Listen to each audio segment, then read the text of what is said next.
Hello, this is Dr. Solange. I'm here to talk about all things clinical research, and I'm also here to connect, to educate, and to inspire you into action.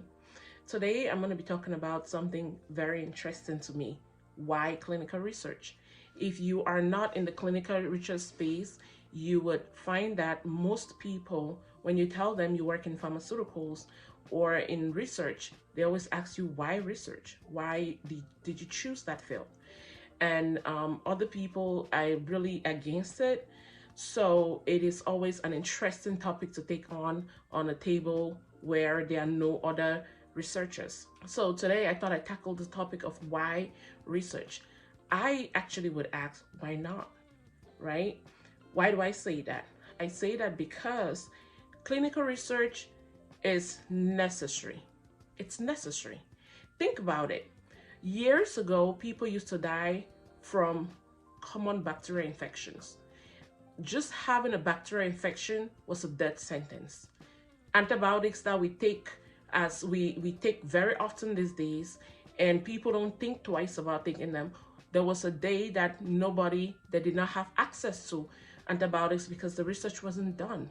And people used to die from very, very common things, at least things that we consider common these days. That's the first reason.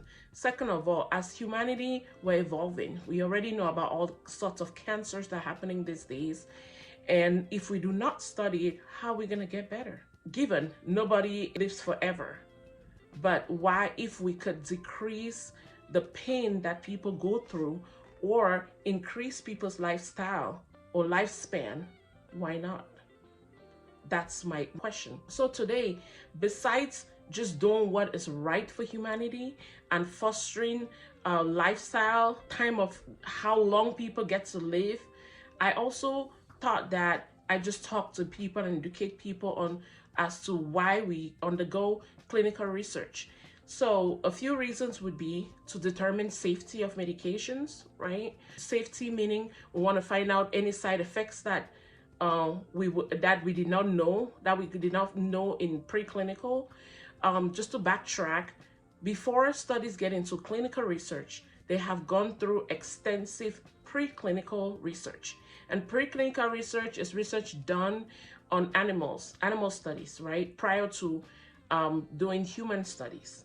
And so once a compound has been determined to be beneficial in preclinically, now start studying it in the clinic, right? And so in the clinic, we have phase 1, phase 2, phase 3. And you can think of all those phases as escalating, right? So in phase 1, we generally have healthy participants. We generally have a few sites, which are clinical research sites. We generally have less than 100 patients, right? And we're cautious. Most of the time, the first few patients, they just try it on very few patients. And remember, it is voluntary. Remember, everything that is known about that compound so far is disclosed. So nobody is going in it blind, except for what even the researchers does not know, right?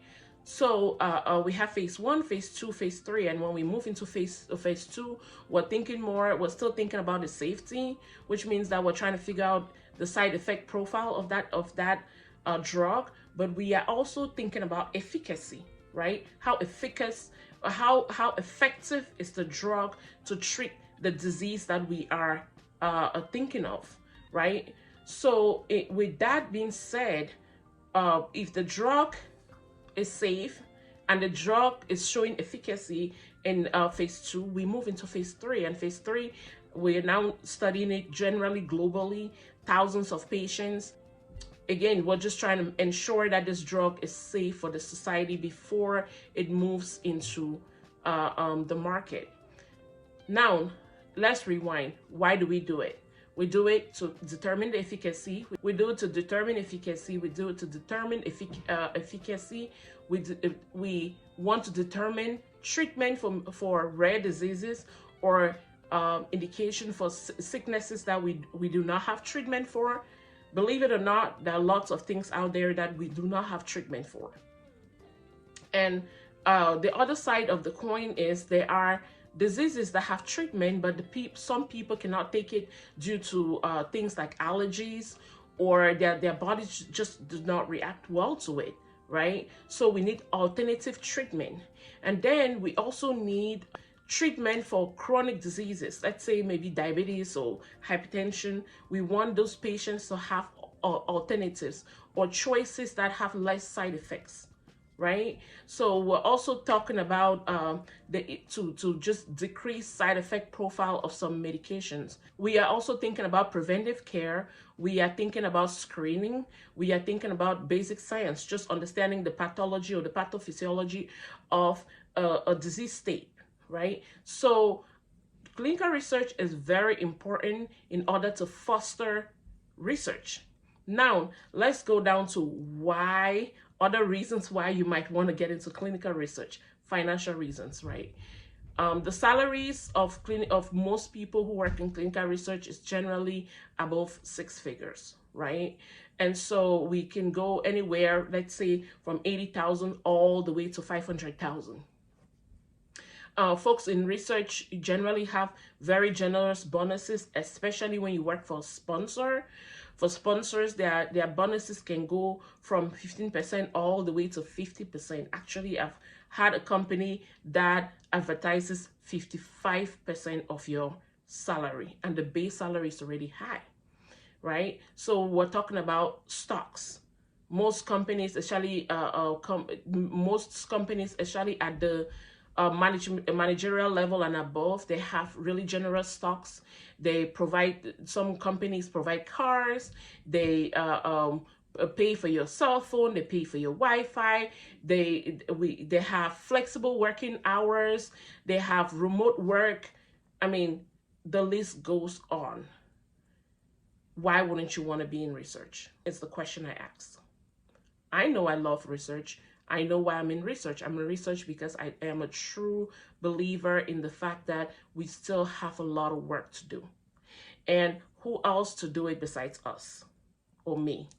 I'm very glad to have the opportunity to be in this field, and I'm always thinking about how to make it easier for other people to get in and how to educate other people who are in to do the best work possible for the society, because I really think that clinical research is something that is a field that needs more respect. It needs more people to work in it, and we definitely need more work. Thank you for coming, for being here and listening to me.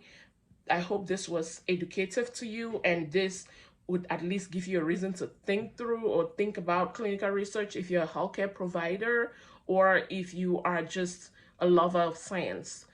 Please connect with us, share, like, comment. Let us know what topics you want us to talk about. I can talk about almost everything in research. The question is, what do I talk about next? Right? So please let us know what topics you would like us to cover, and let us know if you have any questions. To connect with us, please contact us at info@bloomtrialsrecruiting.com. The email again is info@bloomtrialsrecruiting.com, and the number is 214-893-6372. The number is 214-893-6372. Don't forget to subscribe. Thank you.